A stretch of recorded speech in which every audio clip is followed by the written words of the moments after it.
I think pain is something that comes with everything that you learn, whether it be school or sports or music or anything else.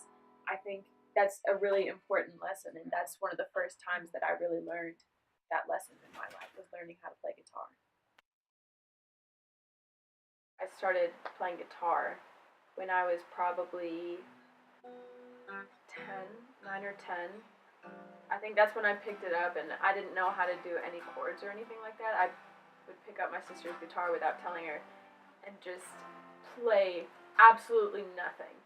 And just like start with like rhythm and like strumming a guitar. But I didn't know how to play anything, but I for some reason I just loved the idea of it. And I was almost inspired by why like she was learning to play guitar because she wanted to play music and it seemed like it was such a big part of her life and the way it affected her and the way it was a kind of therapy to her. I also wanted to have that same kind of therapy as like a means of channeling emotion. So I grew up in a very musical family. I've always grown up hearing my mom sing in the kitchen, and she's also the worship leader at our church. And it wasn't something that she forced upon us, like you all have to learn how to sing or be musical. We always aspired to be similar to our mom. And my dad sings too, and he loves the way we're musical, but he never grew up that way. And so it was such a natural thing to learn how to sing and learn how to play an instrument because when we were at church and we saw all the musicians up on stage and how they worshiped, we wanted to be able to do the same thing um, to serve God and to give Him that reverence and respect.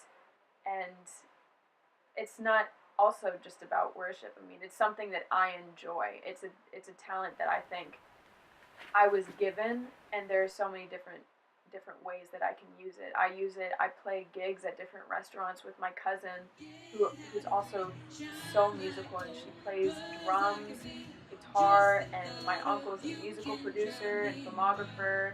My uncle has grown up, and he's the one that taught us to do gigs and whatnot. And I think it just became such a natural part of me in our family. It was kind of my oldest sister's thing. I'm the youngest of four girls. It was always kind of her thing, and she was taking lessons and she was learning, but I wanted to be so much like her, and still to this day I still strive to be like my oldest sister.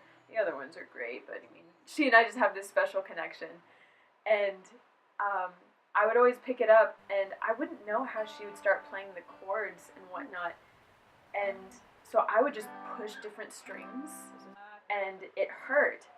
But when I did learn a certain chord, I loved the way it sounded because I did it right, and that was just such a great feeling to me. So I just wanted to learn more and more, and just it's painful at first learning because of course pushing on the strings, you know, you get blisters, but you get calluses, so you get stronger as you learn and become more proficient in the instrument. Does that make me crazy? Does that make me crazy? Music to me is so hard to put into words because words are just words. And I think it means so much more when I'm sitting in my room alone and I'm playing guitar and just the way I'm channeling my emotion through that. And I don't plan on making a career out of my music. And right now, I'm just enjoying doing what I'm doing, playing at gigs, having jam sessions with my cousins or my friends. In the future, I'm going to be an educator. I'm going to be a teacher in middle school or special ed. And I plan on using music so much in my classroom because I think it is a great learning tool. And it's what I did growing up, learning the elements on the periodic table. I would put it to a tune because it's easier to remember. So music is going to continue to be a huge part of my life and how I plan to mentor and educate my students, and just on days where I feel like playing music to be happy. That I can't help falling in love have to sing it like Elvis.